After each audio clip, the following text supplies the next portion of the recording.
দর্শক, আজকের ভিডিওতে আমি আপনাদেরকে মাটির একটা স্মার্ট চুলা তৈরি করা দেখাবো। যে চুলাটা খুবই চমৎকার একটা চুলা। পুরোপুরি ভিডিওটা দেখতে থাকুন।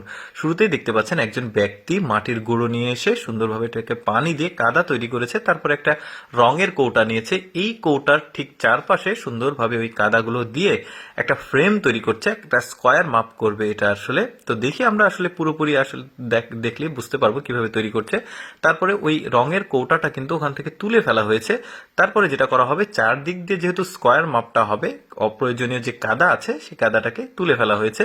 এবার ওই যে পেনি আছে, মানে রাজমিস্ত্রির আসলে যেটা দিয়ে কাজ করে, সেই পেনিটাকে ব্যবহার করেছে। আর এক পাশে কেটে দিল কাদাটাকে, ওই দিক দিয়ে আসলে ছাই বের করবে, যেটা জ্বালানির অপ্রয়োজনীয় অংশ ছাই, সেটা বের করবে। তো যাই হোক, এরপরে ওই বড় যে ফাঁকা অংশটা ছিল ওইটার উপরে রড দিয়েছে, মানে চিকন চিকন রড।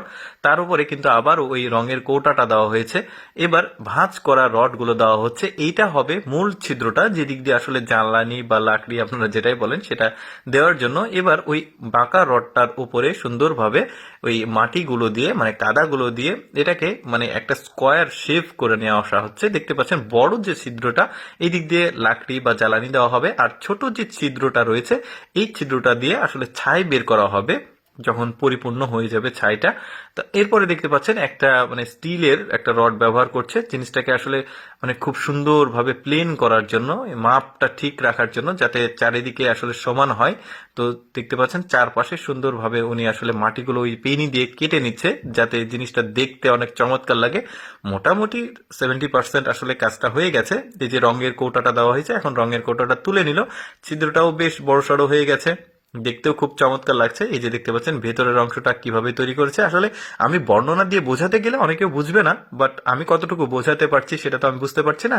আপনারা যদি একটু ভালোভাবে জিনিসটাকে লক্ষ্য করেন তাহলে কিন্তু বুঝতে পারবেন যে অ্যাকচুয়ালি চুলাটাকে কিভাবে তৈরি করা হচ্ছে।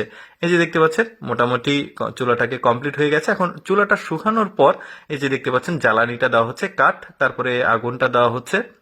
সুন্দরভাবে চুলাটা কমপ্লিট হয়ে গেছে, আগুন জ্বলছে। উপরে ওই যে মানে চুলাটা বসানোর জন্য সেটা হয়তো বা বানিয়ে নিয়েছে লোহা দিয়ে। এরপরে দেখতে পাচ্ছেন একটা জাস্ট পরীক্ষামূলক ভাবে মানে ভুট্টা সেদ্ধ করছে উপরে। চমৎকার ভাবে কিন্তু এই চুলাটা তৈরি হয়ে গেল। খুবই স্মার্ট চুলা, আপনারা বাসায় কিন্তু এটা করতে পারেন আসলে। তারপরে এই চুলাটা দেখুন, এই চুলাটাও বেশ চমৎকার, মানে ওই প্রায় একই ক্যাপাসিটির, বাট এটার স্ট্রাকচারটা কিছুটা আলাদা। মানে দেখতে পাচ্ছেন ইট দিয়ে তৈরি এটা। আবার এই যেখানে একটা মানে ওই যে লাকড়ি দেওয়ার যে জায়গা সেটা আছে, আর উপরে এখানে রান্না হবে। এটাকে টাইলসও ব্যবহার করেছে উপরের জায়গাতে, বেশ চমৎকার। দর্শক, আমি সবসময় চেষ্টা করি আপনাদের সামনে কিছুটা এক্সেপশনাল ভিডিওগুলো উপস্থাপন করার। এইরকম এক্সেপশনাল ভিডিও প্রতিদিন দেখতে আমাদের লেটস গো ফেসবুক পেজটি ফলো রাখতে পারেন। আজকের ভিডিওটি কেমন লাগলো কমেন্ট করে জানাবেন।